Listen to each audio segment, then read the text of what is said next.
మన జాతి ప్రయోజనాలు మన సంక్షేమం గురించే ఉంటాయి.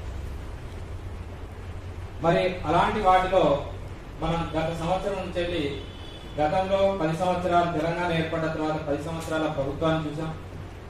మరి ఇప్పుడు నూతనంగా ఏర్పడ్డటువంటి కాంగ్రెస్ ప్రభుత్వాన్ని కూడా గత సంవత్సరం నుంచి వెళ్ళి చూస్తున్నాం.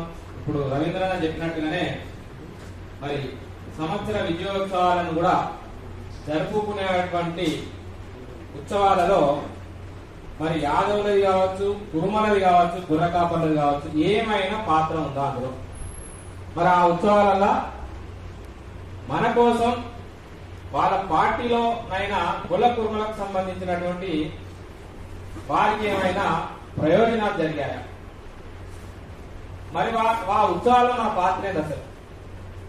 మనం అసలు ఈ రాష్ట్రంలో ఈ సంవత్సరం నుంచి వెళ్ళి మరి కుల కురుమలు అనే వాళ్ళు ఉన్నారు అనే ఒక ప్రస్తావన కూడా లేకుండా ఈ సంవత్సర కాలం గడిచిపోయిందంటే నిజంగా కూడా మనం గర్వించాలా? మరి బాధపడాలా?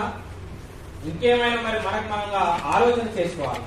అంటే రాష్ట్రంలో ఇంత పెద్ద ఎత్తున జనాభా కలిగినటువంటి జాతి వైపు చూడకుండా మరి మన సమస్యలను చెప్పుకోవాలంటే కూడా మనకు ఒక మంత్రి లేకుండా ఇవాళ ముఖ్యమంత్రి గారి అపాయింట్మెంట్ తీసుకోవాలనంటే మనలాంటి వారికి సాధ్యమైద్దాం. మరి మనలాంటి సంఘాలకు ఏ రకంగా సాధ్యమైంది? మరి మేము జీకేఎస్ఎస్ నుంచి వెళ్ళి 2 పర్యాయాలు ముఖ్యమంత్రి గారి అపాయింట్మెంట్ లెటర్లు కూడా పెట్టడం జరిగింది. అదే మనకు ఒక శాఖ మంత్రి ఉంటే మనకు సంబంధించిన బాధలు కావచ్చు, మనకు సంబంధించినటువంటి అంశాలను కావచ్చు, సలహాలయుక్తం కావచ్చు, పోరాటం తర్వాత ముందైతే కొత్త ప్రభుత్వానికి మనం సలహా సూచన చేయడానికి కూడా ఒక వింగ్ లేదు. దాదాపు 7 నెలలు నాకు తెలిసి రవీంద్రనాథ్ చెప్పినట్టుగా అధికారులు ప్రిన్సిపల్ సెక్రటరీ గారు మారడం, 2 నెలలు ఈయన 2 నెలలు ఆయన, ఇట్లే ఇప్పుడు డైరెక్టర్ గా గోపి సార్ వేశారు. గోపి సార్ను కలవడానికి పశ్చిమ శాఖలో ఒక ఆఫీస్ అనేది ఉందా?